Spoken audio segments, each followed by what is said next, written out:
So with incitement like this, it didn't take long for the stones to come out, Hebron's young men aiming at the Jewish settlement in the divided city. That was followed by the predictable explosion and street battles between Israeli soldiers and Hebronites. Palestinians first claimed strategic rooftops to lob stones. And Israeli soldiers beat down Palestinian doors to deny them the high ground. Then came the Molotov cocktails. An Israeli soldier fires. See the rock bounce off his helmet. Israeli rubber-coated metal bullets claimed over 24 Palestinian casualties. This time, however, Israeli blood spilled as well. A Palestinian pipe bomb felled 2 soldiers, mangling one's leg. Blood flowed in the darkened passageways of Hebron. This program is about what is called the Middle East peace process. I'm Mark Bruzonsky, producer and host of this weekly program, Mideast Realities, and I've been fortunate to have visited the Middle East region over 150 times. Sometimes a phrase or a location takes on a specific historical association. In addition to peace process, we hear about Camp David, Step by Step, terrorism, Madrid, Oslo, autonomy. Usually it's governments, very self-interested parties indeed, that give life to these terms. Then the mass media, usually working in tandem with these governments in one way or another, helps give the terms a life of their own. Everyone is then supposed to accept these concepts as legitimate and accurate. Those organizations and commentators who play by these rules and use the politically correct slogans are rewarded with grants and invitations, with TV and radio exposure. Others, no matter how great their expertise, find that they are usually not included in the discussion. Take Professors Noam Chomsky and Edward Said, for instance. Widely acknowledged in academic circles as towering intellectual giants, they are only rarely heard in the mass media when it comes to the Middle East, an area of major concern and passion for each of them. Precisely because they are critically independent and don't accept the veracity of these misleading and oftentimes duplicitous terms, they are pushed to the sidelines and disregarded. This program is about the actual realities of what is now so casually and yet so erroneously termed the Middle East peace process. For the past couple of years, we have made this unique weekly program. We call it Mideast Realities because we consistently try to discuss what is actually happening and to juxtapose these realities against what the political leaders and regional regimes say and do.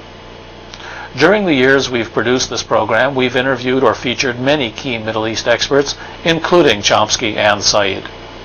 So please, sit back for the next 20 minutes while we show you clips from past MER programs focusing on the realities of what is popularly known as the Middle East peace process.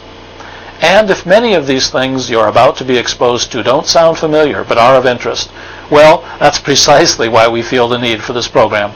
It's also why we hope you'll get in touch by phone, email, or on the internet and find out how you can watch MER TV regularly.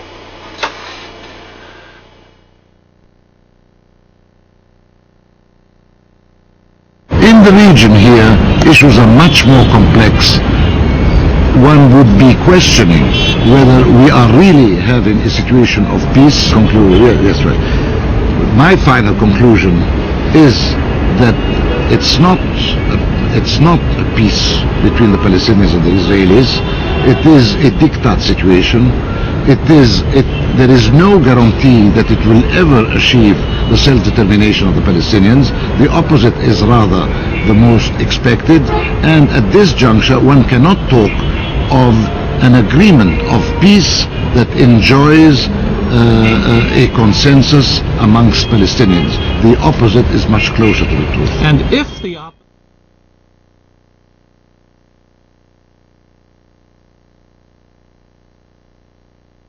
Now, an authority which cannot seem to show its people anything but shortcomings in maintaining their national rights, rights for which they fought for a long time, which is incapable of doing things that could make the Palestinians feel a positive change, which fails to impose the rule of law, guarantee respect of private and public rights, and which concentrates on security measures against its people because they continue to resist Israeli occupation. This is an authority that cannot win much respect and appreciation of its people. At most, it can impose its presence on the nation by using more power or because there is no alternative in a nation passing through a serious stage of regression. Thank you.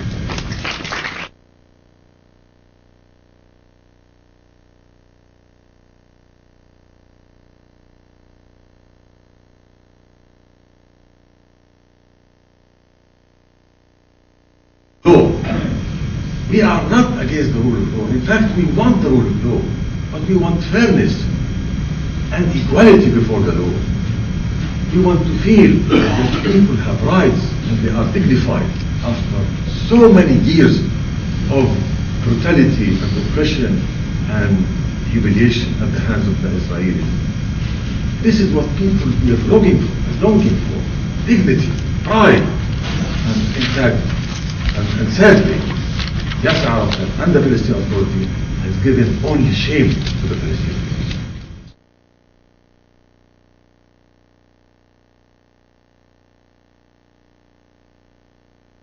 Policy.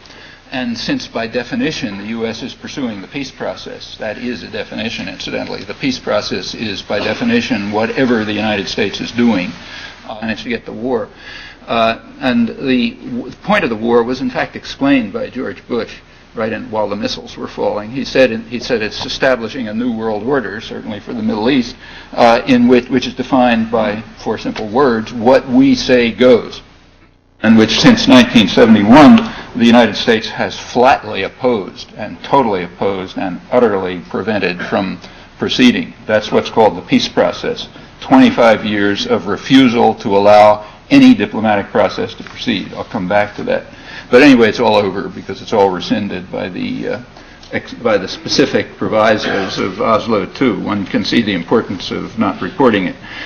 In brief, what it comes down to is that the United States does what it wants, and its client where they want and how they want. In fact, total capitulation to the most extreme U.S. demands from 1971, which have been held in virtual isolation, and that's a matter of much significance.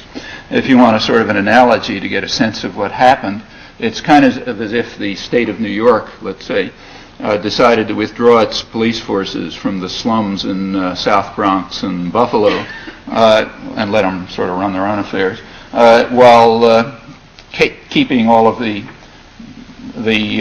urban areas where it's worthwhile living, the commercial and financial centers, the industrial areas, the suburban regions, the entire resources, and so on and so forth. Meanwhile, allowing turning the areas put aside, let's say South Bronx, over to mercenary forces run by the New York police, or state police, but from the outside. And so that's the standard pattern of colonial control. It's the pattern of the U.S., say the British in India. About 90% of India was controlled by Indian soldiers under the British Empire. The whites of South Africa and Rhodesia used mostly black forces. In fact, they're the ones that carried out the worst atrocities. The United States and Central America, we don't call that colonies, but that's just cosmetic. U.S. colonies in Central America are run by local terrorist forces called the Army or something like that. And that's, in fact, the standard style of colonial control. It's stupid for any colonial power to try to run, the local people with its own forces. Much better to get local mercenaries, usually brought from some other region or something like that. And Israel's finally recognizing that the only thing that makes any sense is to revert to the classic colonial pattern, the South African, Indian, British and India type pattern, in the areas that it's handing over to some degree of Palestinian authority. What is I doubt that Israel will keep all the territory it now has. That would be completely crazy, in fact. Probably they'll go back to something like the most extreme demands that have been put forth in the past. The current agreement is, in fact, way out at the extreme. In fact, what it looks like now is the Sharon Plan of 1981.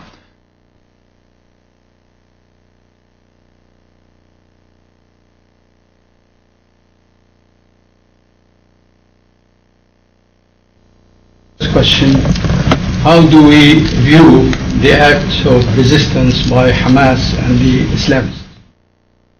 Palestinians are entitled to resort to all sorts of measures, including legitimate armed struggle, to try to rid themselves of occupation. The Israeli position, which is based on Israeli military power and with heedlessness towards legality and legitimacy and United Nations resolutions, is actually an indirect call for violence. Of peace, but Israel has maintained its intransigent position, claiming all the Palestinian territory, and on the basis of which it continues to practice its settlement activity. Israel in the recent time killed so many Palestinians in cold blood, Palestinians that it apprehended and could have arrested, but it preferred to kill them. This moment, where the world community is still under the illusion that there is a credible peace process, the acts of Hamas are actually counterproductive to our benefit, because the world sees that there is a peace process going on, and these acts are destroying this only chance of achieving peace. But this is going to change very soon. The world is going to realize that this peace process is not really a peace process. It is obstructive. Thank you.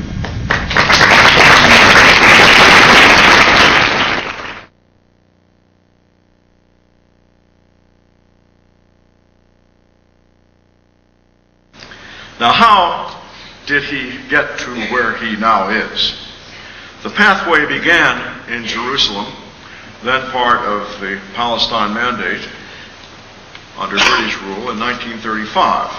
He came to the United States at the age of 15, 1950, became a naturalized citizen in 1953, received his BA at Princeton and then his PhD at Harvard. Since then, he has held professorial positions at Columbia University. He now holds a distinguished endowed chair in English and comparative literature. He has, as far as I could discern, held every major fellowship known to man or beast.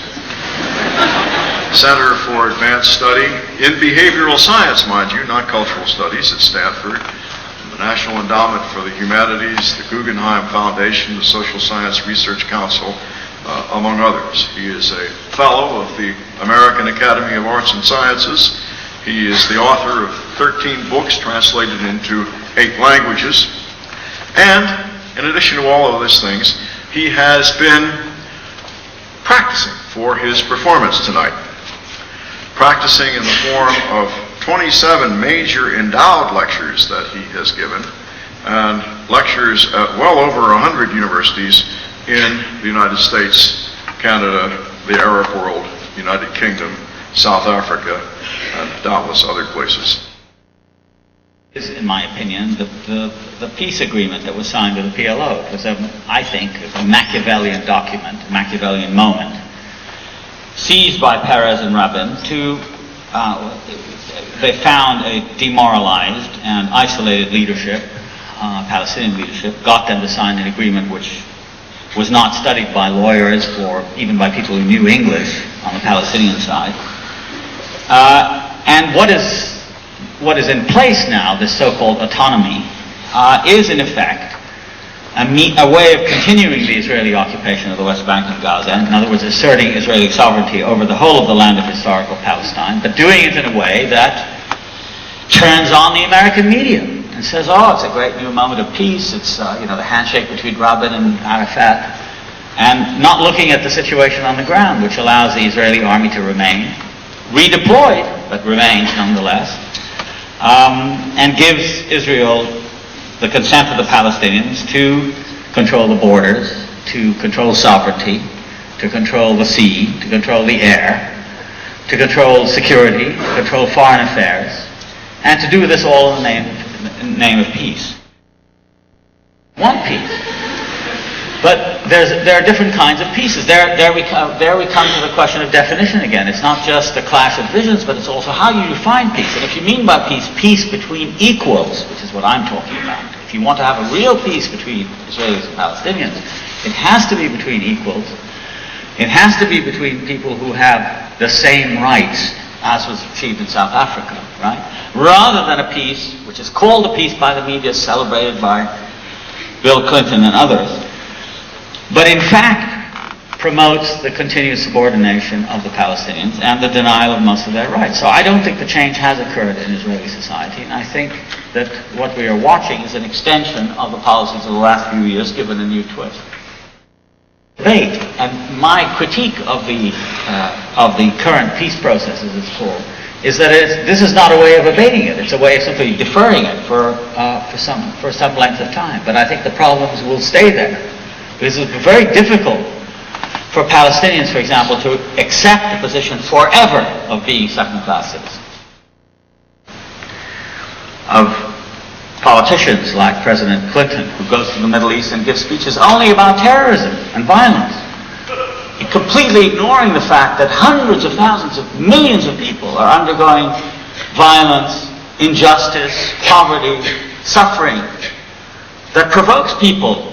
And of course the question is not that there is terrorism, but why there isn't more of it, given the incredible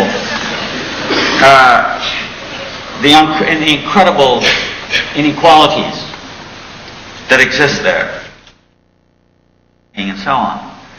Moreover, what is often forgotten is that movements like Hamas and Islamic Jihad on the West Bank are essentially protest movements that go against the capitulationist politics of the PLO and mobilize the will to resist Israeli occupation practices, the expropriation of land, etc., which still goes on, even though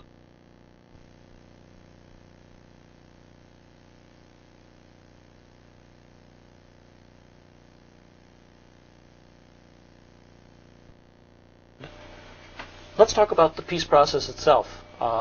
It looks rather different to people in the region than it does to people in Washington, doesn't it? I put peace process in quotation marks when I write about it in my newspaper. Mm-hmm. It's an American expression. It's definitely not a Middle Eastern expression. Well, I mean, all one can say about the, quote, peace process, unquote, now, is that it's dead. It's finished. It's over. And the most remarkable thing I find in coming now to the States is the degree to which people don't realize that. I have to live the reality of the Middle East, and I'm on the ground. And I have not met anyone in the past 2 to 3 months, including those who originally, wrongly in my view, believed it would work, who doesn't now believe it's dead and finished completely.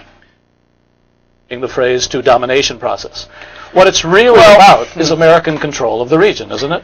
I think it is about an American-Israeli peace. It is not about an Arab-Israeli peace. It's about a peace which is a piece of machinery which is produced by the United States and Israel together and is presented to the Arab world.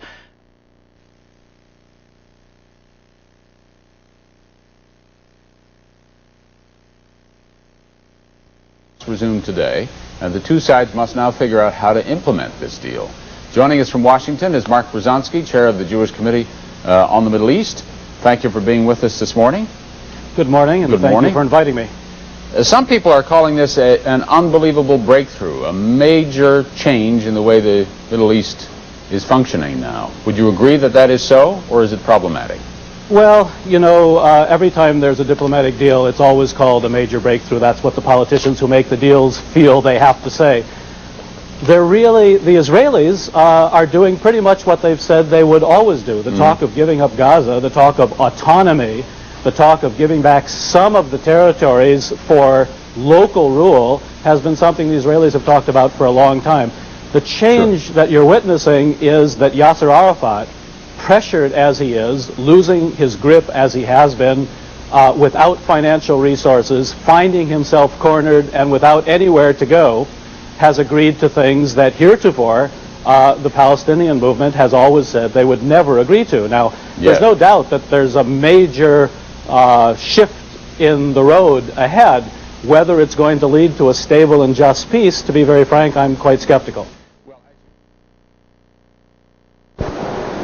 You're watching Washington, D.C., the south lawn of the White House, where those people sitting there are waiting for an historic moment in Middle East politics.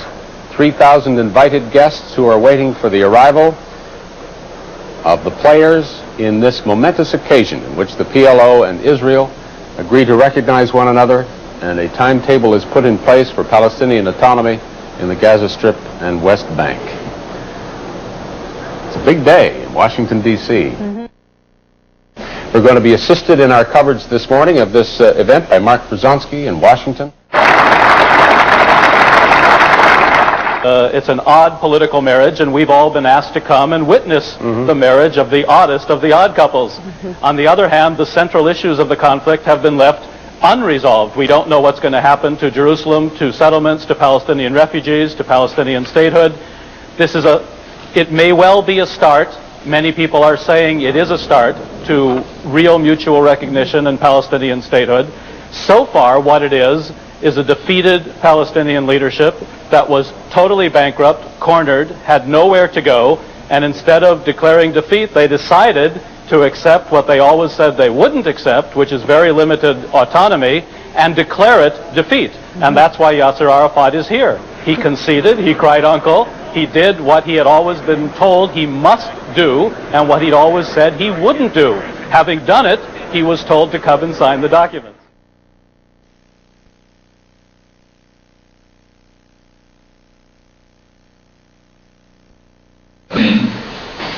I don't see any way of making at least I can't find much difference between Labour and Likud on these matters. The basic point was made quite well, I thought, by Union and Eliezer, describing future settlement plans in an interview right after the signing of Oslo II. He said, Fouad does everything quietly, with the complete protection of the Prime Minister.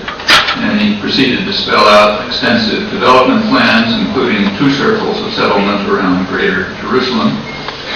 The term to be used is natural growth, he explained. We'll build quietly, and the Americans will pretend not to understand. That's the history of the last 30 years. The Likud style makes this pretense difficult.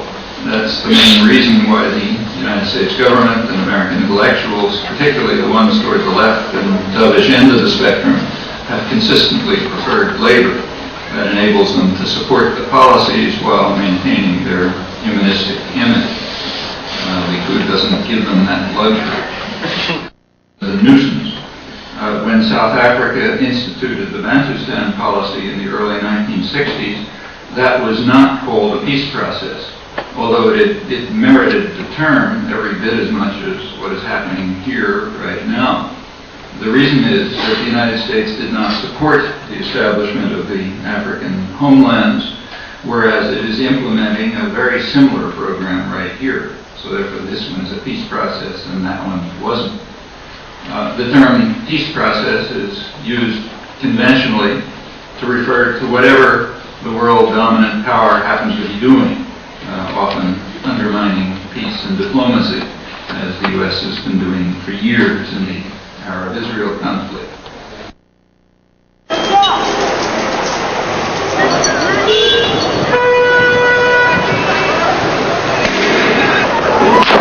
But when the attack came, it was from one of their own, an off-duty soldier in army uniform.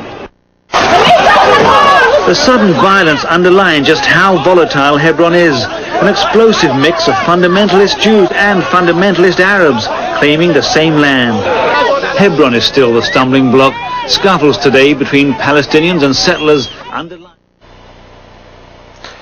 Thank you for watching our program. We hope you've learned a great deal about the Middle East peace process, and we hope you'll get in touch by phone, by email, or on the internet to find out more about MER TV and more about MER Weekly on the internet. Thank you for watching.